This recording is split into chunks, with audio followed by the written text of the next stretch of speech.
Thanks for coming out. As I'm unable to speak without reading, so you will have to bear with me. On an orientation tour. And if any of you remember the old times of New York, which you do for sure, you'll remember that it still pretty much looks like this, but there are big windows, and on the ground floor, you will find crowds of people on the pavement looking in at the gloriously whirling drums that were affixing ink to paper. And eventually, those sheets of paper would be cut up and they would be turned magically into the next day's newspaper. At the end of this block, there would be a whole bunch of fleet of trucks that were waiting to carry the newspaper to the various parts of the city. Inside the ground floor, there was a loud clatter, and I leaned in close to inspect how the machines worked and got a thick black streak over my nice white shirt. That incident always reminds me that for as long as the news business has existed, creating journalism has always been a combination of craft and technology. The process would start when reporters began to type out their stories. The instructions they got from the chief reporter would be not only about the angle that their story should take, but also the length of them. Give me 6 inches on the Shiv Sena BJP alliance falling apart, he'd say today, or 12 inches on the garbage problem. When you typed up your story, you knew that 4 lines on each typed page translated into one column ink when the paper was printed, and that's how you made your calculation. The technological aspect of the newspaper was even more pressing if you were a sub-editor, like I was, in which case your job involved laying out the stories to be printed. Those are all the skinny alphabets. But fat capital alphabets like M or W took a double count. And so you would write out your headline and then count out, whether one knows exactly what I'm talking about, count out the number of alphabets that would fit in. Since the type was cast in metal, there was absolutely no way to cheat. Either your headline fit or it didn't. The ability to write crisp headlines to fit exactly into a space gave rise to many journalistic legends. M.J. Akbar, for instance, was known to call his desk from whichever party he was at that night and ask for the headlines to be read to him. No, change that to 72 points, he would say. And call out on the phone exactly the headline he needed to say without needing to count up the alphabets on paper the way us mere mortals needed to do. Everybody wanted to be a master of the craft and create headlines with wit and elegance. This is what it looked like this classic headline. I never quite managed something that has sort of gone into popular consciousness like this one. But the headline I was most proud of was one that involved a story about solar cookers that I called "The Sun Rises in the Eats." It's very funny. Economy and precision of language were essential for another reason. If you were a correspondent from the head office, you filed your story on the telegram often. And across the room from where we sub-editors sat at the desk was another big desk of the chaps who were called the Times of India News Service. And it was their job to put together the stories that were sent in from stringers from Akola and Raipur and Ranchi. Several times a day, a peon would go down to the mail room to carry up bundles of telegrams tied in white twine. And then, almost like putting together a jigsaw puzzle, the news service guys would have to assemble all of these telegrams sent in by a single correspondent, say the guy in Akola, and put them in running order in order to create a coherent story.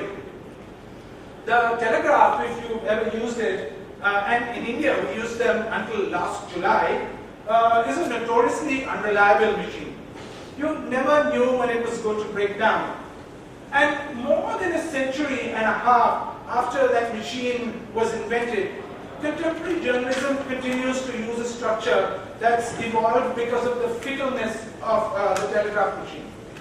In the classic newspaper story, what for today's presentation we're calling short form journalism, the first paragraph, journalists call it the lead, contains all the essential elements you need to understand the situation. It has the 5 W's and the 1 H. The who, what, where, why, when, and the how. And if you sent your story in with these elements and then the bloody machine broke down, at least your readers understood what was happening. Every additional detail you sent after that was a bonus. And this led to the birth of a very strange beast. In classic storytelling, you start at the beginning and end at the end.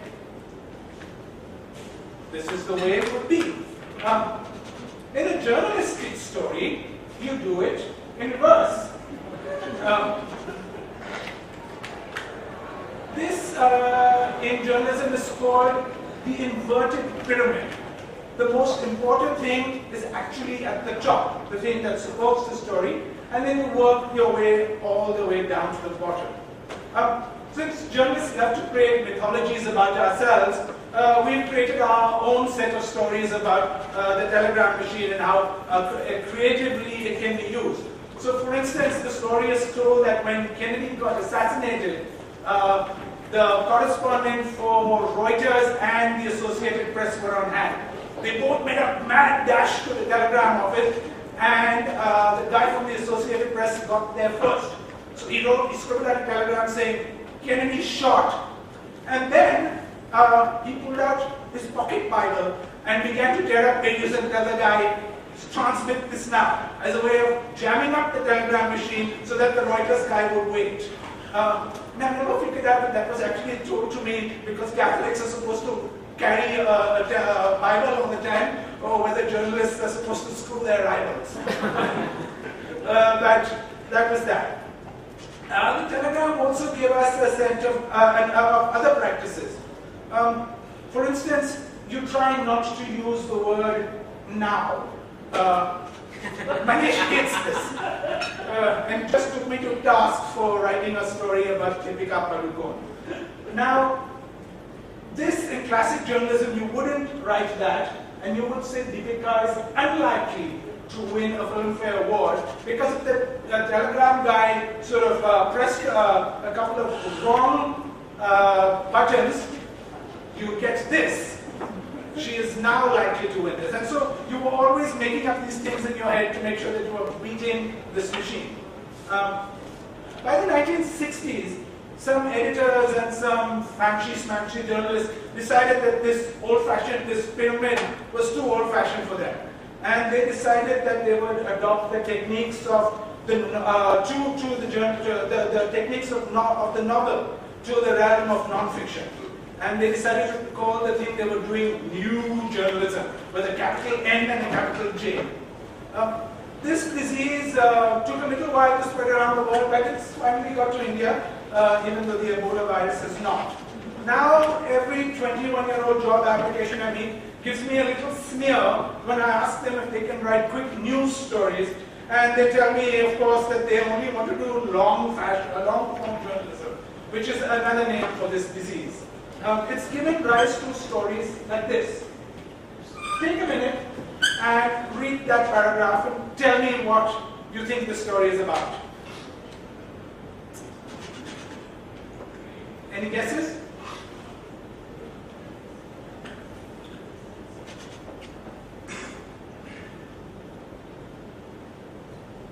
That is actually a story that is a profile of Ghulam Banbati, who just died. But you wouldn't know that until you read about halfway into the story. Or this one.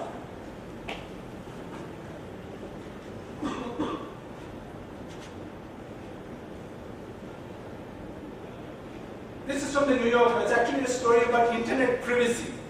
And so sort of these new writing techniques of telling stories in a narrative way have led to this sort of thing, which we'll come back to in a bit.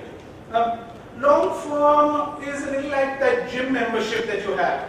Everyone claims to have one and they think it's good for them, but few people actually use it the way it's intended to be used.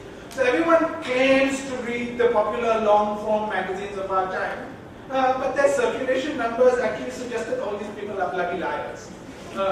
Which brings me to the paradox of journalism on the web.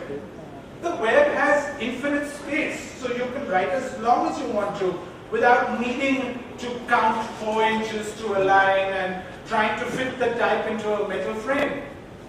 That's exactly what started to happen about a decade ago in India, when every little girl who went out on a date came back and wrote a long blog post about it, and every ponytail photographer waiting in a restaurant immediately posted long, boring descriptions of it on his website. Most of this nonsense has stopped, thankfully, and for good reason. A, they realized that even their best friends didn't care about their navel gazing. And B, there's a good reason why people continue to read journalism created the old-fashioned way. And that's because of the process of editing. In any professional newsroom, stories are discussed before they're written, the most relevant angles are found, and then pieces are edited for clarity. The best journalism has always been a collaborative effort, not something produced by a fat old chap riding around his bedroom in Bandra in boxers. I'm being a little facetious here. The best long form can actually be thrilling to read and very informative. But very few people anywhere in the world have the talent to write these kinds of stories. And very few organizations have the enormous resources it takes to create stories of this sort. But in addition, readers don't have the time to read 10,000 word stories every day. They want to know the basic stuff. And the way they've been getting that basic information has changed a great deal since I was that long-haired trainee when I started my career. Today, most people have got the first paragraph of that inverted pyramid, the who, what, why, where, when, and how, from Twitter and from the TV news, almost as soon as an event has occurred. Last month, for instance, Twitter, Facebook, Instagram, and YouTube were crowded with photos and messages and videos from people in 2 distant parts of the world. Ferguson in the American state of Missouri and Gaza in the Middle East. They were telling stories that the TV stations and newspaper reporters had missed. Someone in Ferguson even put up a YouTube video showing how Michael Brown had been shot by the police at quite close range. And it's clear from those images that he was not presenting any threat to the authorities. Not the kind of threat that warranted him being shot 6 times at any rate. Meanwhile, in Gaza, ordinary people were sending out photographs showing that the Israeli bombs weren't landing precisely where the Israelis claimed that they were falling. They were killing dozens of people and destroying schools and hospitals. While these platforms have given ordinary people the tools to disseminate another side of the story, this isn't without pitfalls. To begin with, the people consuming this information are often not very clear about the credibility of these items. In several instances, people have sent out, people with vested interests have sent out photographs that aren't quite what they seem in order to create trouble. So for instance, this video, these photographs were doing the rounds a few days ago. It claimed to be an attack on Hindus in Assam by Buddhists, but this was actually an earthquake in Tibet, and those monks were helping people clear bodies. This barrage of information also presents another challenge. What does this stuff actually mean? When you get updates every 30 seconds about a bomb here, a machine gun attack there, how do you make sense of it all? How do you understand what it means? This is where professional journalists come back into the picture. To begin with, journalists are supposed to be skeptical of the sources of information. They're supposed to cross-check information to make sure that it's accurate and to try to understand the motivation of the source from which who has released this information. At the very least, if a story appears in a reputed publication, you know you aren't being so ripped up. Well, most of the time. But mainly, journalists try to fit individual events into a larger framework. to explain what each small skirmish means in the context of a larger war, to show how this year's flood in Bangladesh is actually a sign of more serious long-term, the more serious long-term process of climate change. The person in Dhaka who tweeted this picture of his waterlogged street isn't likely to be able to set his individual experience in this larger global context. So in addition to the who, what, where, why, when, and how of a story, there's a new element that we journalists must now grapple with. The so what of a story. When my friend Samir Patel and I began to think about the character and mission of Scroll, which is a digital daily we run, we saw ourselves as participating in an exciting experiment. Never before had journalists had so much information, had access to so much information from so many places so easily. At the click of a button, we can now access government databases filled with echo chambers, where a few opinions get repeated over and over again very loudly. To try to avoid this, we've spent a lot of money on very intensive reporting projects. During the election campaign, for instance, one of our reporters, Priya Sharma, took a 3-week journey by train from Assam to Kashmir, stopping in half a dozen states along the way to produce a series of very insightful stories about how Indians think about politics and about our lives. We were so pleased with the pieces that we're going to release them as a book. And you will soon get them for free. You can soon get the book for free if you sign up for our daily newsletter. We also did another major election project to optimize the capacities of the web. We sent professional photographers across the country to capture the campaign on their cell phone cameras and to put the photographs up on Instagram. They came back with really powerful images, not of politicians, but of ordinary workers and their hopes that they had from the political system. Because your cell phone camera doesn't allow you to take long pictures, they were forced to take pictures of the people around them. They couldn't really get very close to what was happening. And so you had pictures like this, BJP supporters waiting for Narendra Modi. You had this guy waiting by a river. I love this picture. 2 supporters of the Aam Aadmi Party. And this one also allows you to tell stories. This guy lives in a temple in the middle of the Gir forest. And every time there's an election, the election commission sets up a special booth just for him. So it takes 8 people to allow this one guy just to vote. In web journalism, speed is vital. And this, of course, is accompanied by its own challenges. Far too often, the rush to be first with the story results in inaccuracies. And then that dents your publication's credibility. The urge to put out a story first also results in stories being shallow and lacking in nuance and context. So we realize that it's best to take a little time with a piece so that it's truly worth the time that the reader decides to spend on it. The other challenge with the web, and Manish, we will talk about this later, is to resist the temptation to cater to the lowest common denominator. On my phone, I have a toolbar that's, you can't see there, but it tells me exactly how many people are reading our stories at any point of time and what they're reading. It's very easy to become a slave to those graphs. When a story, what's clear is that no matter how high-minded Indian readers claim to be, and we know that a great many of them claim to read long-form journalism, the largest number of stories that get clicks are in India the classic ABC, astrology, Bollywood, and cricket.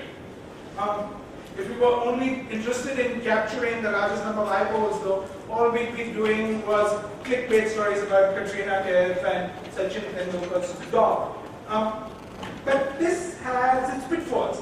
If we did this, we wouldn't be able to retain some of our more discerning readers, like those of you in this room, for very long. And it wouldn't interest us. Ironically, some of these new internet technologies, especially Twitter, make us come back full circle to the time we counted alphabets to make sure that our headlines fit into that metal frame. With only 140 characters to play around with, you have to use language as precisely and economically and as elegantly as... We have 5 minutes for questions. Otherwise, we can just go and spill coffee on ourselves. We have more than 5 minutes, Naresh. Yeah, but nobody has any questions. What's this? Your dear neighbor? So how do you see in the Indian context the web journalism in the next 5 years? What are the trends that you see? Are there trends in terms of the growth? I mean, it's clear that the number of people getting onto the web is increasing. Last week, 2 people launched a smartphone at under 2,000 rupees. So for some bizarre reason, they decided to sell them only on Amazon. So unless you're on the web, you can't get onto the web. It's a sort of bizarre paradox. But larger numbers of people are going to get onto the web. Speeds are growing, and we're going to have more readers. The challenge is, of course, how do we make money out of this? And of course, we're going to have to experiment with very many models, including making you people pay to read what we do. Our genius should not go unrewarded. So, that is exactly the point that I had. How do you, I mean, are you able to make ends meet? Yeah, and I have very large ends. So we have funding from a venture capitalist.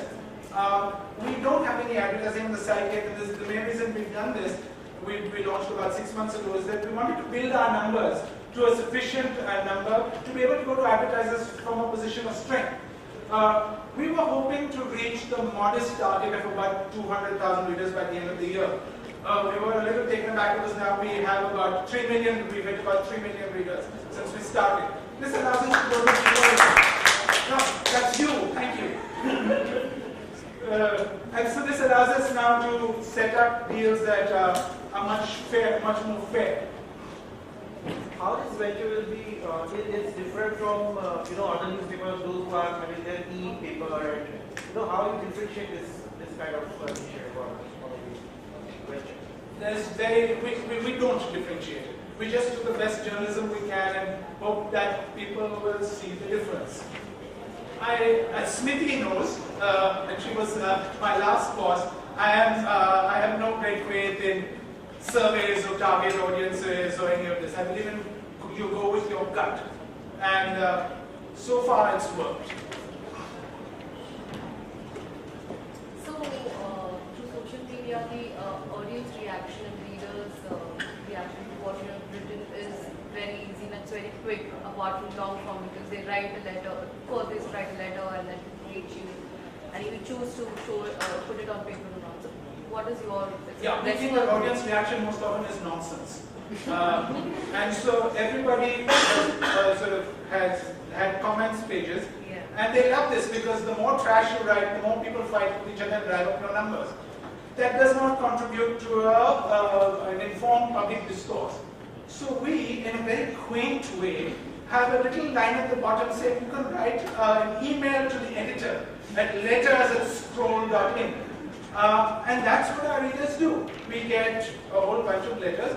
They're much better thought out. People have framed their thoughts. We don't have these idiot trolls who otherwise haunt other sites. And we're right. Many publications, especially in the West, have now closed comments on many of this.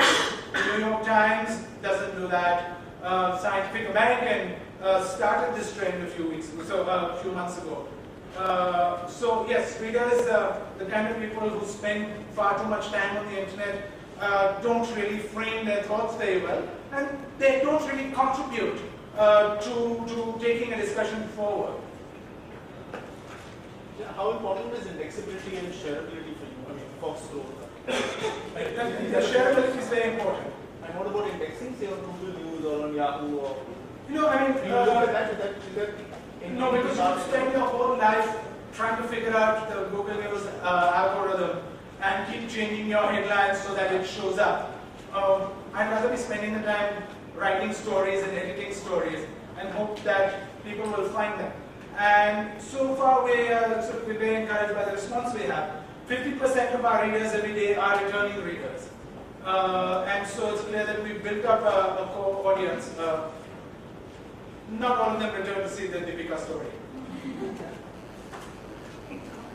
Since it's about long form and short form journalism, how would you speak of scroll content in that context? Is it more gearing towards long form or short form? Is there a balance? It's appropriate form. And but how would, so if that's I have to exactly, pitch, for example, how would I know, I'm not talking just about ideas, because I think scroll has very different kind of stories.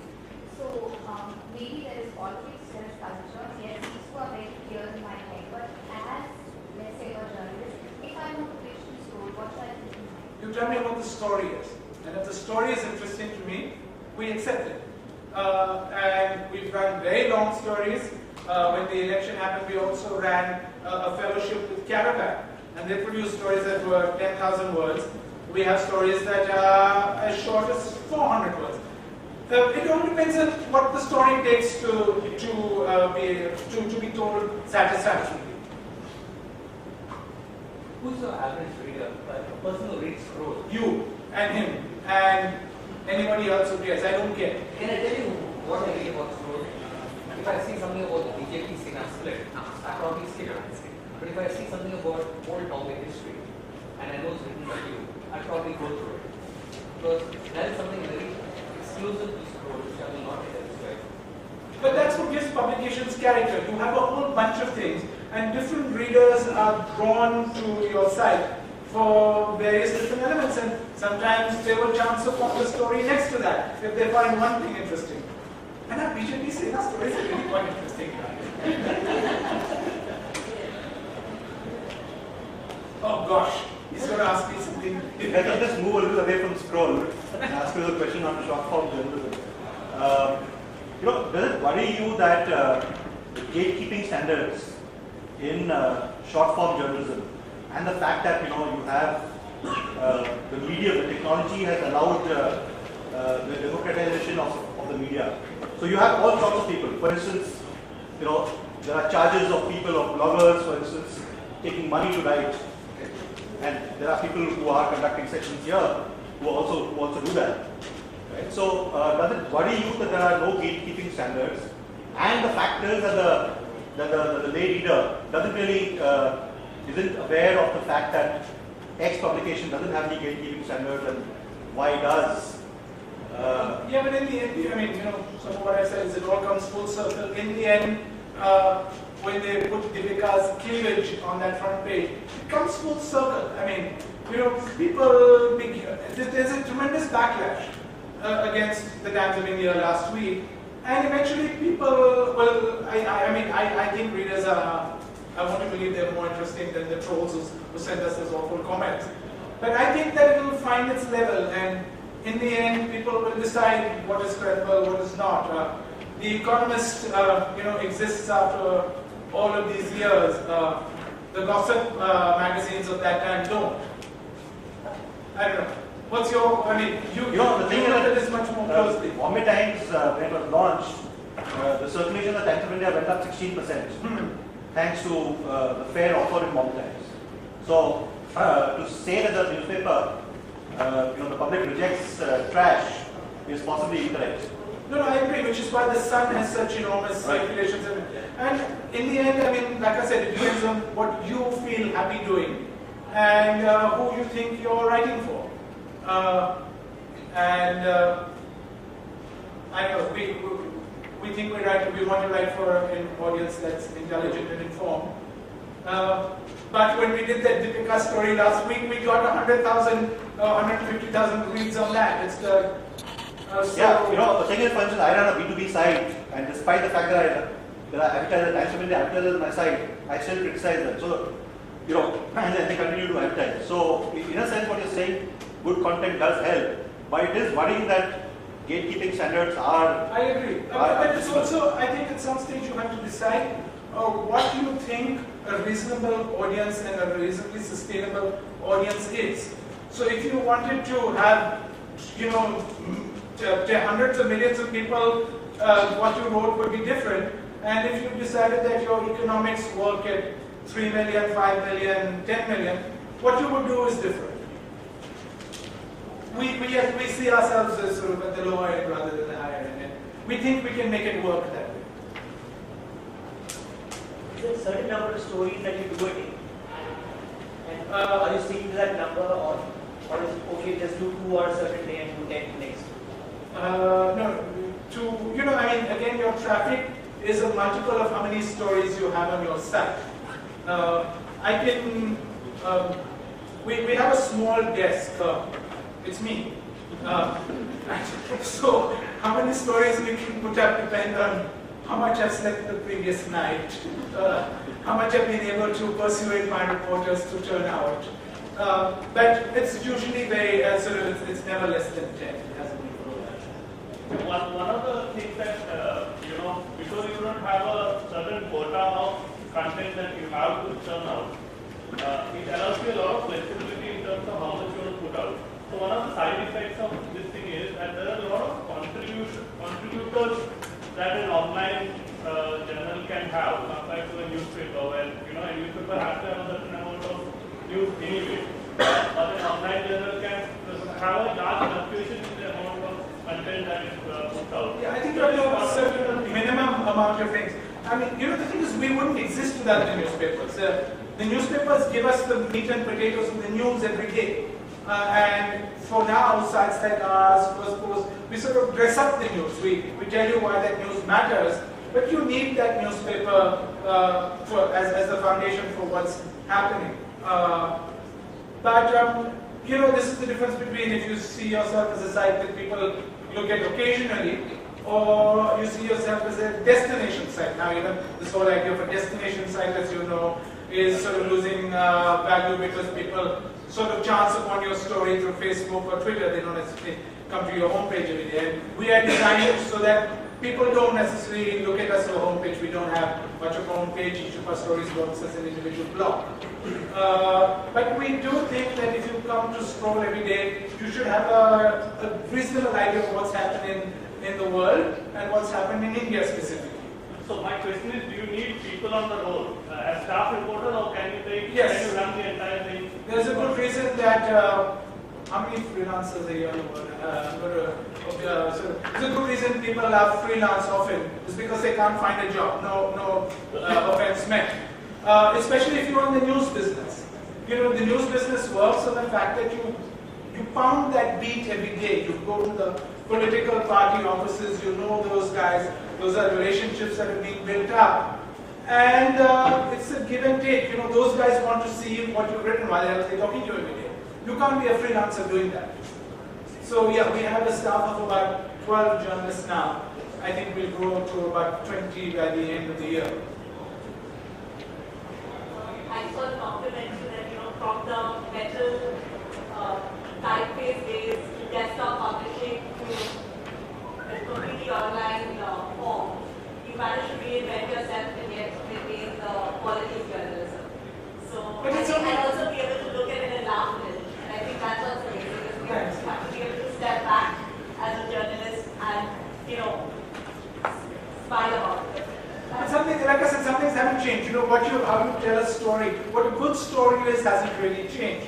It's just sort of, how you're reading it, whether you're reading it on, a carved piece of wood, or whether you're reading it on a dead piece, on dead trees, or whether you're reading it on a screen. And readers understand that, which is why you can go back to, old journalism from 50 or 20 years ago, and some of it is still completely vibrant if it fulfills the criteria of being a good story. So, the rigor was much more then than it is now, to an extent, because you had no internet to depend on. You had to be very sure about the information that you have. There was one morgue which was there outside, in every newsroom for data. So we had to be a lot more rigorous. Exactly. When we were young and when dinosaurs walked the streets of Kalagoda, we were better. At least you had a good library in times, and Express we didn't have a good library. But even that library operated only within office hours, and if you were on the night shift, you couldn't get to the newspaper mob to check a fact. In fact, on a complete tangent, the Godrej has commissioned, Godrej used to make the last typewriters in India. They just stopped making the last typewriters in India, so of course they are putting together a book about typewriters, since you memorialize the things that you don't do anymore. And they asked me to contribute to a piece about the typewriter. And so I went to interview some of my old colleagues about how that typewriter got used, and they had fascinating stories. So Prakash Joshi, who's now an artist but used to be one of the political correspondents, would talk about how he would go to Mantralaya, and then at the time that it took for him to walk from Mantralaya to the Times of India office, he had already composed his story complete in his head. The typewriter didn't let you delete and go back. You had to do things at deadline in one shot. And I could do that at one time. Now, of course, I just sort of keep revising and repeating. Typing was a difficult thing. Manish learned how to type when he was playing a journalist in Bombay Velvet, and he kept what you were doing quick brown fox jumps over a lazy dog. How difficult is it to type? Naresh told him how to type. We still have to use a double for the close of the hand, so I'll have to do it. But there again, these are sort of just myths that old men like me create about how fabulous it was. You can do it just as well on your computer or iPhone touch screen. So. Naresh, in the near future, I will might hope for it. Do you actually see online journalism replacing the print newspaper? Because, for example, I know a lot of people who are already very unhappy about buying a magazine, not just because of sensation or lack of credibility, but they kind of consider it necessary even just to kind of crush their general knowledge. So, can online journalism reach a level of credibility where it completely substitutes buying the print? You don't need to buy the print newspaper. But I don't think it has to do with medium. It has to do with the creation of journalism, with the organization behind it. And so people are actually not reading the Times of India because they want to read it for free online. And people are reading the Hindustan Times and the New York Times and the Economist. These are also print publications that you can read online. So I think this is a sort of false distinction. Good journalism, like I said, will continue. Maybe the media will change. In India, that's not going to happen for a long time because the bulk of our readers are in the languages. And language consumption of newspapers is growing a lot in some languages. Pradyuman knows much more about that. So, Do you employ social media experts? pardon? Do you employ social media? No, but a lot of people do. Maybe we should, and then we'll get to that 20 million or whatever that people do. It just seems like a waste to spend money on somebody who composes tweets rather than goes out and records. You should be careful where you're standing. Just turn around and see what's there. What are passport pictures, your?